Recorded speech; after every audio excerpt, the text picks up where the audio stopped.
Con compañeros de acá, de Jujuy, los 2 días me acompañaron y fue lindísimo trabajar con ellos, de verdad.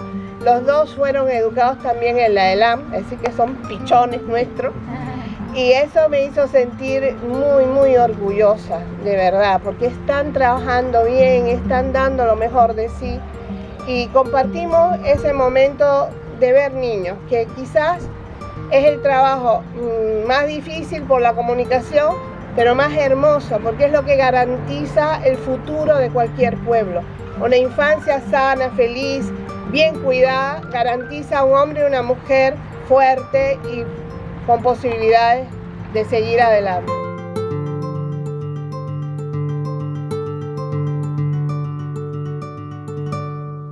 Comenzamos primero como fundación, viendo cómo se hacía. Cuando yo llegué, ya estaban trabajando en la clínica ocupada.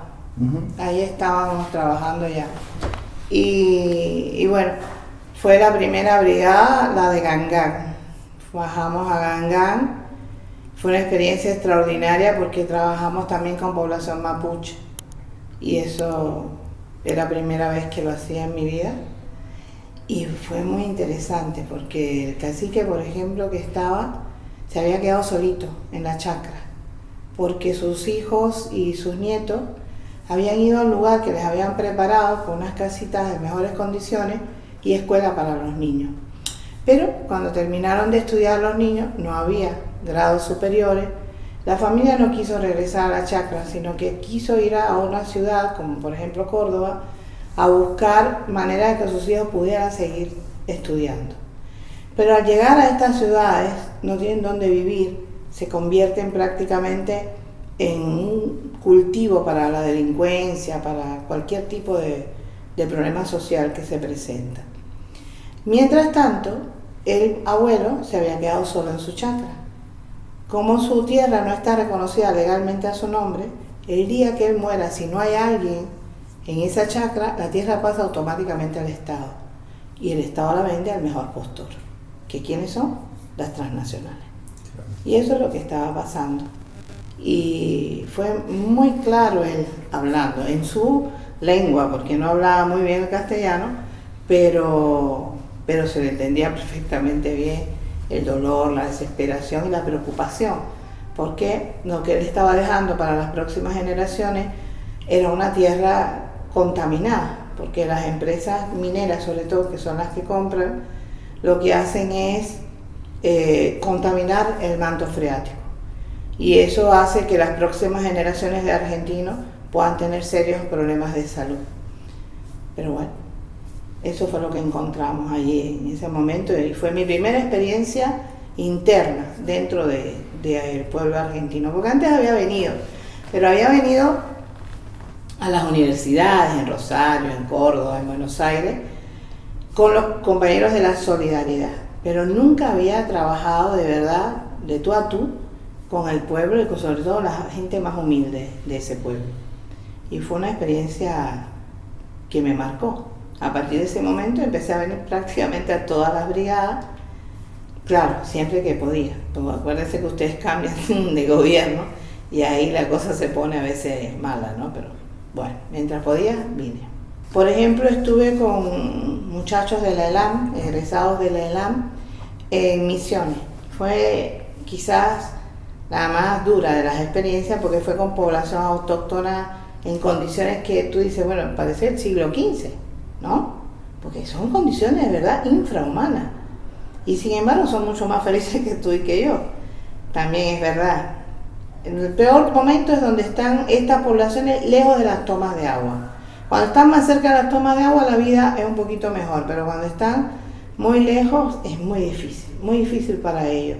Así todos resisten y así todos viven con una dignidad que aquí quisiéramos nosotros, que la gente tuviera de verdad, ¿no? Todo el mundo. Por tanto, ahí fue una experiencia diferente, totalmente diferente. Palpar la necesidad de esas poblaciones te hace pensar en cuánto tú te desgastas por boberías, tonterías, y sin embargo ellos con mucho menos son mucho más felices porque son capaces de valorar mejor la vida y respetarla. Y eso es algo que aprendemos cada vez que estamos en contacto con estas poblaciones. El sistema de salud argentino quizás fue en una época uno de los más vanguardias del continente, ¿no? Porque ustedes tuvieron inmigración alemana, inmigración italiana, y todos ellos trajeron consigo también sus propias culturas. Por ejemplo, en una época determinada Argentina había desarrollado muchísimo las matemáticas, porque copiaron las matemáticas alemanas. Después, con el tiempo, se fue perdiendo mucho, se fue privatizando mucho el sistema de salud, y llega un momento entonces que pueden tener un gran nivel, un gran desarrollo farmacológico en el país. Los medicamentos argentinos tienen muy buen nivel de verdad, y tienen unas combinaciones espectaculares que no las hay en otras partes, pero no les llega a la mayor parte de la población. No lo pueden adquirir por los precios a que son sometidos a estas cosas, y sobre todo por una medicina que no se implica en lo que de verdad debía ser, ¿no? Así, pues, la vida de un ser humano no tiene precio. Como no tiene precio, no puede ser una mercancía. Entonces no puedes lucrar con el dolor y la desesperación de un ser humano. Y eso, desgraciadamente, se fue desarrollando en el país con los distintos gobiernos. En ese aspecto hay muchas cosas que se necesita mejorar, sobre todo para esa gente que no tiene la capacidad de pagar esa medicina de primer mundo que puede haber en algunos centros de investigación del país. Primero, los medios de comunicación te venden un mundo de ensueño, ¿no? Hasta las novelas que consume a la población más humilde, ¿qué mensaje te llevan? Si tú eres pobre y te casaste con un rico, aleluya, resolviste tu problema, ya saliste. Entonces puedes ser un poco, digamos, que solidarias con la gente de tu barrio. Pero los demás, ¿qué? ¿Qué pasa con la demás gente? No te importa. Y entonces ese es el mensaje. Tú mejora tu vida, los que están en tu entorno los mojas un poquito, les resuelves un poco la situación, y lo demás que se pudra, no hay problema. Y eso es lo que están bebiendo las nuevas generaciones también, el consumismo. Yo me acuerdo, la primera vez que yo salí de Cuba tenía 13 años de edad, y fui a Perú, que estaba Velasco Alvarado en el poder. Entonces nos invitaron, fuimos. Era un lugar muy interesante para mí, porque mi papá estuvo en Perú también, y yo quería conocer toda la Amazonía, las zonas donde papi había estado. Así que era un privilegio enorme, ¿verdad?, poder estar ahí. Pero en la televisión cubana, desde el triunfo de la revolución, no había propaganda, no hay propaganda. Y para mí era totalmente novedoso encender el televisor, estar viendo una película, un muñequito, y que te lo cortaran y te pusieran propaganda. Pero había una en especial, porque además son muy bien hechas normalmente esas propagandas. Y yo veo a una mujer con un paño en la cabeza, ¿no? Paño blanco. Y ella decía, si su cabello fuera un tejido, usted podría lavarlo con cualquier detergente. Pero como su cabello no es un tejido, se quitaba aquel paño blanco y aparecía un cabello rubio precioso, así todo lindo. Lávelo con champú Breck, que no tiene detergente. Y eso me lo inculqué de una manera tal que, imagínate, una niña jovencita, 13 años tenía una niña, mirando aquel, ¿qué crees? Yo pedí buscar el champú Breck, yo quería ese pelo de espanto. Es una cosa que influye, de verdad, se te va metiendo en las células. Es una cosa tremenda lo que ocurre con la gente, ¿no? Mirando tu televisión, que se supone que debe servir para educarte, para formar valores, para enseñarte a vivir con más dignidad. Resulta que lo que hace es meterte de a lleno en un mundo de consumo y buscar quién es el mejor postor y a ver cómo vives con más cosas y mejores cosas. Es de verdad difícil. La gente que todavía nació en esta sociedad y que todos los días tiene que estar sometida a esa presión, pues debe ser difícil para muchos de ellos buscar otras alternativas. No sé realmente qué capacidad podrían tener. Por eso José Martí siempre dijo que para que un pueblo sea realmente libre, tiene que ser un pueblo culto. para que nadie lo engañe, nadie lo utilice, nadie lo manipule.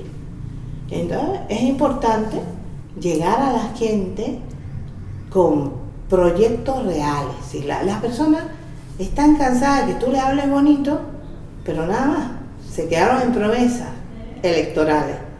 Si tú eres capaz de hablar y mostrar de qué estamos hablando, entonces esa gente podrá empezar a reaccionar. Pero tiene que tocar. Eso es quizás lo que las brigadas médicas provocan, ¿no? Que cuando llegamos a esa población, muy poquito tiempo, muy pocas cosas podemos realmente hacer, pero de alguna manera esa gente se da cuenta de qué estamos hablando. Eso, que un médico hable contigo, te cuente, te revise al niño de punta a cabo, el otro te revise los ojitos, te diga tal cosa, lo vamos a hacer y lo logren hacer. Eso para la gente es muy importante, porque dice, bueno, a ver, ¿esta gente qué quiere? ¿Por qué vamos a cambiar este mundo? Para tener cosas como esta, vale la pena, ¿no? Entonces, de alguna manera, mostrar de qué estamos hablando es una de las pocas formas que tenemos de llegar a la gente y demostrarle con hechos por qué hay que cambiar. La salud es un derecho del ser humano. ¿Sí? Nadie en este mundo puede lucrar con el dolor de un ser humano. Eso no es correcto. Para nosotros es como un sacerdocio. Los médicos que nos educamos de verdad con amor a la profesión, sabemos que en cualquier momento, en cualquier hora del día, tenemos que estar dispuestos a ayudar a otro ser humano si fuese necesario. Así que la medicina es eso, es una carrera en la cual tú te entregas para tratar de salvar o mejorar la vida de otro ser humano, en cualquier parte del mundo, de cualquier color su piel, de cualquier ideología, de cualquier creencia religiosa. Eso no importa. Lo que importa es cómo servir a ese ser humano. Eso es medicina. Lo demás es negociar con la medicina, que son otras cosas. Ahora, la solidaridad es compartir lo que realmente tenemos. A veces tenemos muy poco. Y puede creer gente, cuando escuche estas cosas, que compartir lo poquito da menos. Pero no, estás equivocado, da a más. ¿Sabes por qué? Te lo explico. Hoy tenemos necesidad, por ejemplo, en Cuba, gran necesidad de muchas cosas. Pero yo vengo acá, a Argentina, y me regreso a Cuba, por ejemplo, con, no sé, 4 cajas de paracetamol, ¿verdad? Yo no las puedo guardar para mí cuando tenga dolor de cabeza, cuando tenga fiebre, cuando me sienta mal. No, lo que hago es compartir esas tabletas con mis compañeros que sé que no las tienen, que también las necesitan. Entonces lo que hacemos es dividir esa cantidad de tabletas para que alcance para la mayor cantidad posible de personas. Y de todas maneras, en ese sentido, tú sabes que falta mucho por hacer, pero tú empiezas a hacer algo y cuando te pase a ti y tú llegues a tener otro paracetamol, tú sabes que yo te di y tú vas a darme también a mí. Y el otro que recibió también te va a dar a ti, a mí y va a seguir. Es decir, cuando tú empiezas a dar lo poco que tienes, estás obligando a otro ser humano que tenga, por supuesto, la misma educación y capacidad que tú, de volver a dar algo más. Y entonces se amplía. En pleno periodo especial en Cuba, nosotros a veces no teníamos mucho que comer, ¿no? Y no teníamos a veces ni gas ni electricidad para cocinar. Y una amiga se hizo de una cocinita de acerrín. Acerrín es lo que queda, ¿no? A la viruta de la madera, le llamamos acerrín.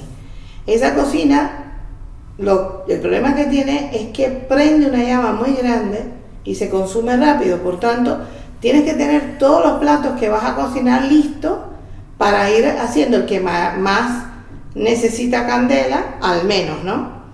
Y como éramos 3 familias, las que nos poníamos a cocinar con la cocinita de acerrín, pues una hoy preparaba pollo, la otra preparaba el arroz y la otra preparaba sopa, pongamos. Y las 3 familias comíamos de lo que habíamos preparado. Hoy me toca a mí el pollo, mañana te toca a ti, pasado le toca al otro. Y así vamos turnando y vamos todos comiendo lo poquito que tenemos. Y en ese sentido se multiplica. Porque yo te di un poquito, el otro me dio otro poquito y yo te di otro poquito. Y con todos esos poquitos nos llenamos y somos felices. Entonces ahí nos dimos cuenta que sí, que compartir lo poco que teníamos nos hacía crecer y nos hacía sentirnos mejor como personas. Pues el Che está presente en miles y miles de seres humanos. Nosotros decimos que el argentino rompió fronteras, de verdad las rompió. Porque, por ejemplo, ir a Japón, una cultura tan diferente a la nuestra, y es una cosa impresionante, ¿no? El Che, tú dices, bueno, pero, ¿no? ¿Por qué? ¿Qué pasó? Pues sí, les llamó la atención el hombre que es capaz de ir fuera de su tierra, trabajar con otro pueblo, después luchar con otro más y después luchar con otro más, sin importar el costo que eso significaba para su vida personal. Y eso fue sembrando de verdad algo muy importante que también mostraba la coherencia del ser humano. Es decir, papi no solo decía lo que pensaba, sino que hacía lo que decía. Y eso le da una coherencia extraordinaria como dirigente revolucionario. Desgraciadamente a veces te encuentras revolucionarios que hablan bonito y dicen cosas muy hermosas, pero a la hora de la práctica no están cuando lo necesitan. Y entonces pierden el valor para la gente. Papi siempre estaba, y estaba presente y sigue estando presente. Yo fui a la India este año y tuve que ponerme brava, pero brava de verdad, no me dejaban respirar, no me dejaban caminar. Era porque el Che es de ellos, no es solamente o cubano o argentino, no, es de ellos. Entonces, era una cosa impresionante, la India. Un cariño, una explosión lo que había allí. Lo estudian, hay mucha gente que empieza a dominarlo más, ¿no? Ellos tienen muchos problemas con las traducciones, porque son 20 y pico de idiomas en la India. No todo el mundo habla inglés. Entonces hay que traducirlo a cada idioma y eso es difícil, es costoso. Pero así todo es muy, muy interesante. Cuando fui al Líbano, era un amor. A veces tú sientes vergüenza ajena, ¿sabes? Porque, no sé, me parece que a veces la gente espera más de mí de lo que yo puedo dar, ¿no? Y tiene que darse cuenta que yo soy un accidente genético. A mí me tocó el honor de ser la hija de un hombre y una mujer muy especial, pero eso ni te hace ni mejor ni peor persona, ¿no? Y tienen que entender que lo que soy es simplemente esa portadora de genes, pero nada más. Es decir, yo soy yo, ¿no? Y como médico cubana he intentado ser digna hija de mi pueblo, eso sí, y creo que lo he logrado. Pero nada más, sí, lo importante es eso realmente, ¿no? Que tú te sientas útil como persona a otro ser humano. Y eso sí te da valor. Lo demás es superficial.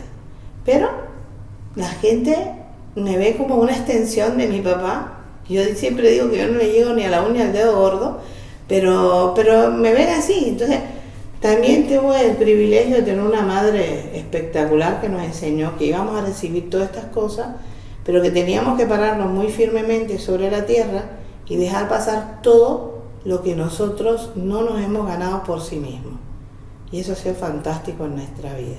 Entonces distinguimos muy bien cuál es el cariño, cuál es el amor a mi papá y cuál es lo que yo me voy ganando como ser humano.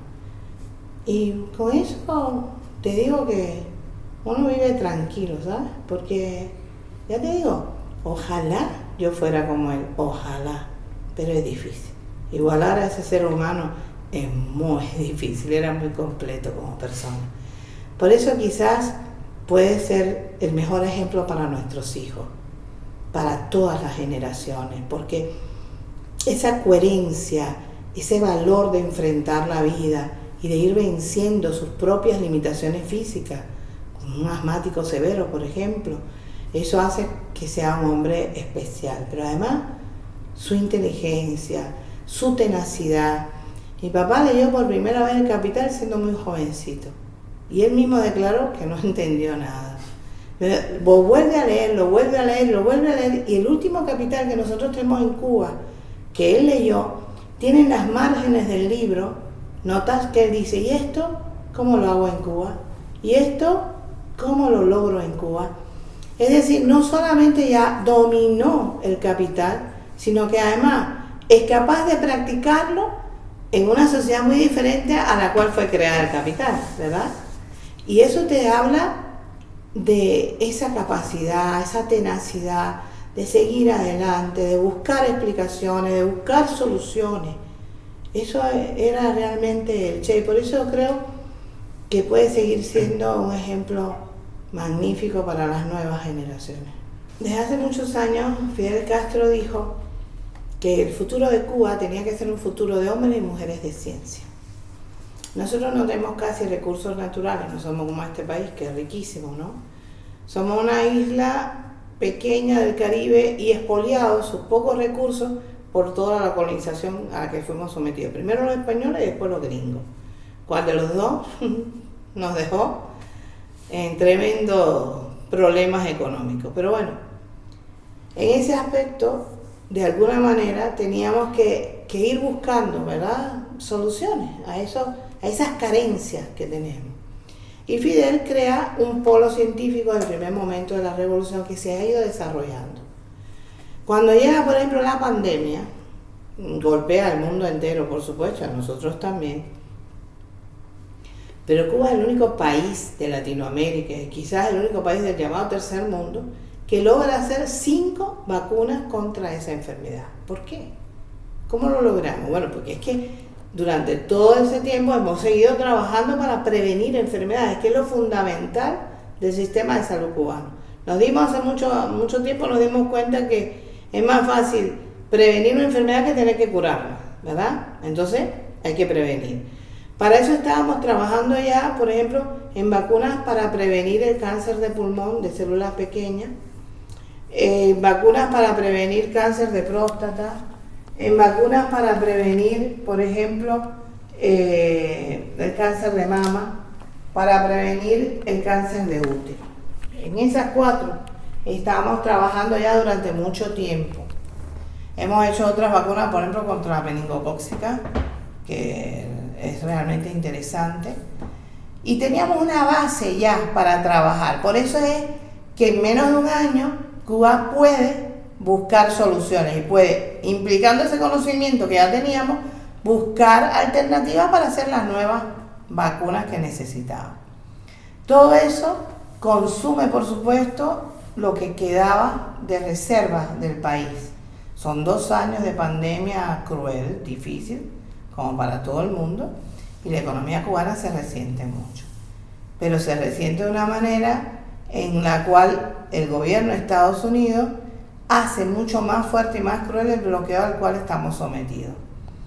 Eso también se logra porque Estados Unidos, de primera y pata, sí, por decisión de ellos, nos pone en una lista de países terroristas, que según ellos somos un país que apoyamos el terrorismo, que lo sustentamos, todo porque Cuba empieza a ayudar a Colombia para terminar la guerra civil. Es decir, Cuba se pone de intermediaria en ese sentido, se presta para que los colombianos puedan llegar a un final feliz, ¿no? Y de paz.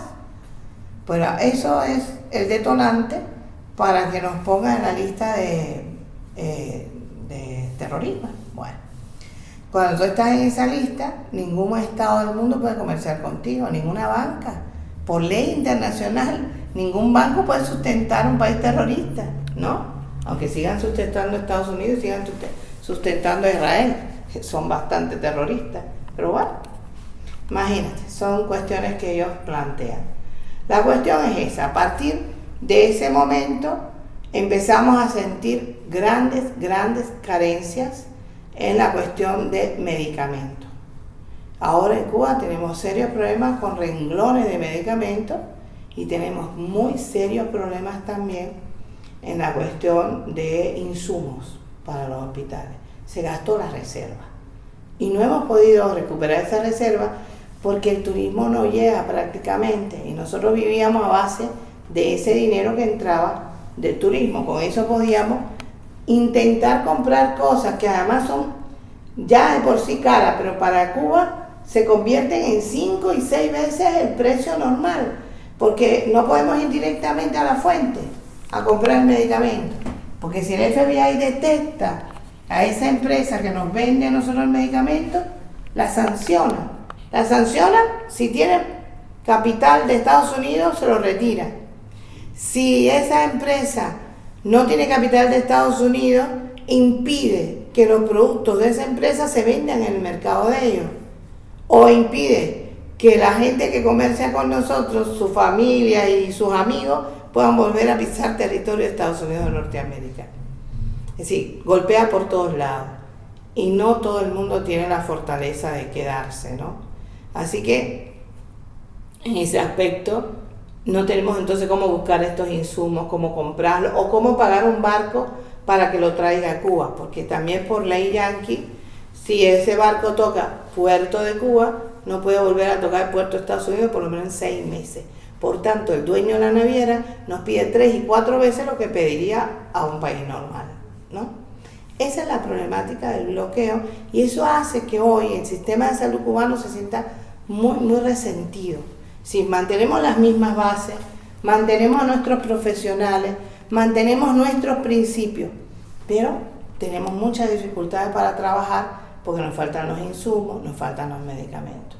Y hoy estamos en una situación bien difícil. Lo que pasa es que el pueblo cubano ya ha aprendido mucho, ¿no? Y una vez un cantautor cubano dijo que era preferible hundirse en el mar que antes traicionar la gloria que se ha vivido. Y eso es lo que nosotros en general, la mayor parte del pueblo siente. Creo que lo primero es quitarnos de encima el bloqueo. Eso es fundamental para Cuba. De ahí que haya muchos compañeros que están trabajando en este sentido en distintas partes del mundo e intentando por todos los medios que la gente tenga conciencia de que esto es criminal, es realmente criminal. Ahora, ¿qué pasa? Que los medios de comunicación, cuando tienen un gran poder económico, o si son de potencia, no hablan de estas cosas. Simplemente empiezan a inventar o a deformar una realidad y lo que mucha gente puede llegar a creer es que de verdad somos terroristas. O por ejemplo, como dicen ahora, que nosotros somos traficantes de seres humanos o esclavizantes, qué sé yo, las cosas que inventan sobre los médicos que van a distintas misiones.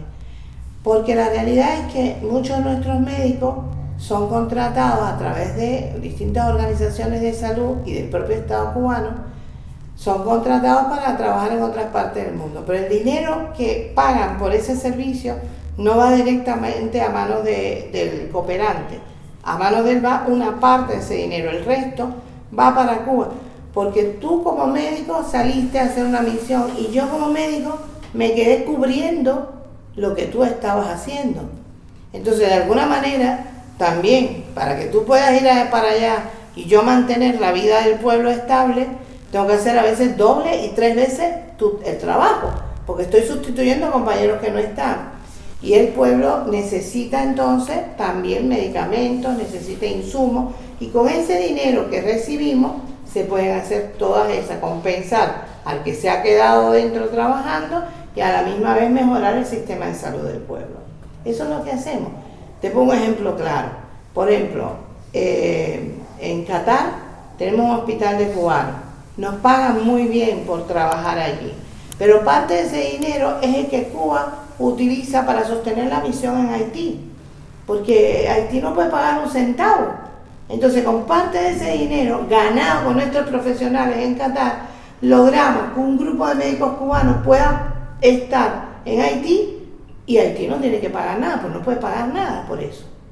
¿Entiendes? Sí, eso es lo que hacemos y por eso estamos sancionados y castigados. Es una decisión muy arbitraria de esta gente, pero nosotros en Cuba decimos, con estos bueyes hay que arar, ¿no? No nos queda otra, hay que aprender a arar con ellos. Y en ese aspecto, hay que tratar de comunicar la verdad a la gente. Que los grandes medios de comunicación no sean los únicos que llegan a los oídos del pueblo, que puedan llegar también los que hablan de verdad, los que dicen la verdad.